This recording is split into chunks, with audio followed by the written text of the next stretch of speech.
Good evening everybody. यहाँ मेरो यहाँ स्टल हुन्छ। उनले चाहिँ यता चाहिँ यहाँ हनी आफै प्योर हनी बनाएर चाहिँ यहाँ बेच्नु हुँदैछ।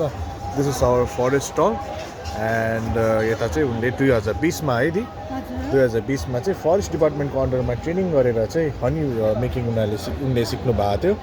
And for that she has tied up with forest department. अनि उनले चाहिँ यहाँ आफ्नो हनी बेच्नुहुन्छ। दि यहाँ के भन्नुहोस् तपाईँको हनीको बारेमा। नमस्कार, मेरो नाम सविता परियार, लोड निकोला, नाम्ची डिस्ट्रिक्ट, वार्ड नम्बर 3बाट हो। अनि मेरो चाहिँ 2020मा चाहिँ मैले फरेस्ट डिपार्टमेन्टबाट गान्तोकबाट मैले ट्रेनिङ लिएर चाहिँ आफ्नो हनी चाहिँ मैले बढाएर गएको। अहिले सालै पछि मैले फरेस्ट डिपार्टमेन्टको स्टलमा मैले राख्छु र जति मैले यहाँनिर बेच्छु है त्यो बेच्छु। त्यहाँदेखि उब्रेको चाहिँ डिपार्टमेन्टले लानुहुन्छ। मेरो चाहिँ एकदमै प्योर हनी हो है। मैले चाहिँ घरमा 75वटा मेरो मौरीको डोर छ अनि 10वटा कुखुराको डोर पनि छ। मेरो घरबाटै पनि सबैले लानुहुन्छ। अनि आउनुहोस्, मेरोमा चाहिँ एकदमै प्योर हनी तपाईँहरूले पाउनुहुन्छ। मैले कन्ट्याक्ट नम्बरहरू सबै लगाएको छु। अन्त मेलामा चाहिँ मेलादेखि उता तपाईँहरूलाई चाहियो भने पनि मेरो घरबाट पनि तपाईँले लानु सक्नुहुन्छ। म चाहिँ लोड खोला डाँडा गाउँ वार्ड नम्बर 3बाट हो।